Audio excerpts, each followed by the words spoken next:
मेरे प्यारे बच्चों, आज मैं आपको शुक्र ग्रह के विषय में विशेष जानकारी दूंगा। शुक्र दीवाना बनाता है, पागलपन देता है, और शुक्र खूबसूरती देता है, साहित्य देता है, संगीत देता है, कला देता है। साहित्य संगीत कला विहीना जीवे नराणाम पशुभिः समाना। शुक्र जिसके पास नहीं होता उसका जीवन ही बेकार होता है। मेरी नाम की लड़की क्रिश्चियन थी, माँ बाप के अकेली लड़की थी। माँ बाप अच्छा पढ़ाना चाहते थे। मेरी 12वीं क्लास पास कर लिया था। तब समाज के लोगों ने कहा कि इसकी शादी कर दिया जाए। उस जमाने में ऐसा होता था, छोटी उम्र में शादी कर देते थे। लेकिन मेरी के पिताजी पढ़े लिखे थे, समाज के प्रमुख थे और चर्च में बड़ी पदवी के मालिक थे। मेरी की शादी नहीं किया, मेरी को कॉलेज भेजा और कॉलेज में उसने एक हिंदू लड़के हर्षद से प्यार कर लिया। काफ़ी दिनों तक प्यार चढ़ा। तब किसी ने मेरी के पिताजी से बताया कि आपकी लड़की कोई हिंदू लड़के के साथ घूमती है। मेरी के पिताजी तो आग बबूले हो गए, तूफान करने लगे और मेरी को समझाया बुझाया, मेरी नहीं मानी। एक दिन माँ बाप को छोड़कर मेरी भाग गई। हर्षद के साथ नई जिंदगी शुरू किया। भाड़े का मकान लिया, वहीं रहने लगे। मंदिर में जाके शादी की। मेरी भी अब मीना बन गई थी और उसने हिंदू धर्म स्वीकार कर लिया था। लेकिन हर्षद बहुत छुपा रुस्तम था। उसने मेरी की खूबसूरती का उपयोग किया। नौकरी करता साथ में रहता, नौकरी करता साथ में रहता और बीच में 8-10 दिन के लिए अपने माँ बाप के पास चला जाता। बहाना बनाता कि अगर मैं नहीं गया तो शक हो जाएगी, तुम क्रिश्चियन हो इसलिए हमारा समाज तुम्हें स्वीकार नहीं करेगा, इसलिए हम इसी तरह रहेंगे और भविष्य में सब ठीक हो जाएगा। अनहद प्यार करती थी मेरी, उसकी सारी बातों का विश्वास कर लिया और 3 साल निकाल दिए।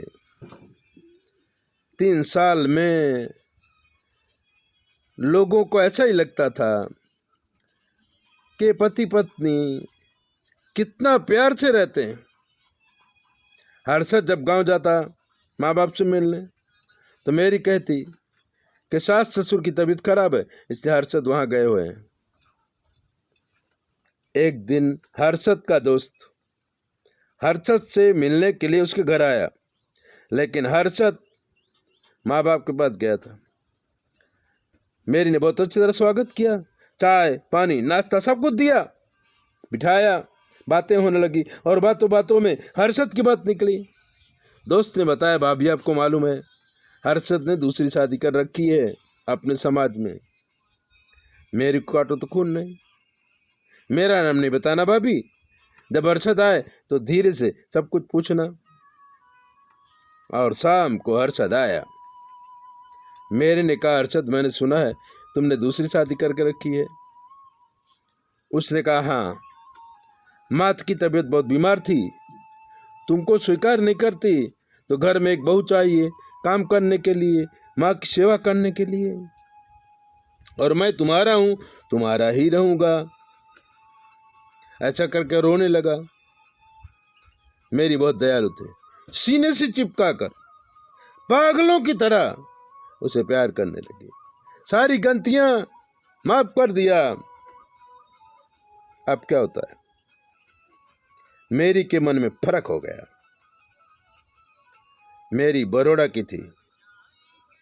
बड़ौदा में हमारे कई शिष्य हैं और YouTube के माध्यम से तो काफ़ी शिष्य बढ़ गए हैं। तो किसी मित्र के द्वारा वो हमें अपनी कुंडली भेजी और अपनी कहानी भी बताई। हमने कहा, मेरी ये समाज तुम्हें कभी स्वीकार नहीं करेगा। इसलिए तुम छोड़े सब झंझट, चली जाओ अमेरिका, वहाँ कोई अच्छा लड़का देख लेना और हमसे परमिशन लेके शादी कर लेना। मेरी ने सोचा, जैसे हर्षद ने मुझे धोखा दिया वैसे मैं भी हर्ष को तो धोखा दूंगी, और बिना बताए मेरी अमेरिका चली गई। अमेरिका में जाते ही क्रिश्चियन लड़का मिल गया। मैंने तुरंत उससे शादी की, लड़का भी हो गया। फिर हमको फ़ोन किया, गुरुजी अब क्या करें? मैंने कहा लड़के को लेके नाना के पास आओ, तुम्हारे पिताजी बहुत अच्छे आदमी हैं, तुम्हें माफ़ कर देंगे। मेरी अपने पति और बच्चे को लेकर बड़ौदा पहुंची। आनंद उल्लास हो गया। मेरी के बाप ने जब सुना कि दामाद क्रिश्चियन है वो खुश हो गया, कुछ बोला नहीं। बच्ची को उठा के, लड़की थी, बच्ची को उठाकर गोद लगा लिया, उसकी किस करने लगा, प्यार करने लगा। तब मेरी भी बाप के सीने से चिपक कर रोने लगी और सब कुछ अच्छा हो गया। ऐसी दी बातें जानने के लिए चैनल सब्सक्राइबर करो, लाइक करो, और अगर कोई पूछना है तो 9825200108 पर फ़ोन करो। हमको सुनाई नहीं देता इसलिए हम फ़ोन नहीं उठाते। हमारी बेटी आपको पूरा जवाब देगी, और अगर कोई विशेष बात हुई तो हमसे पूछ लेगी। हमने उसको पूरी विद्याएं सिखा दी हैं। जय भोले, अपना ध्यान रखो।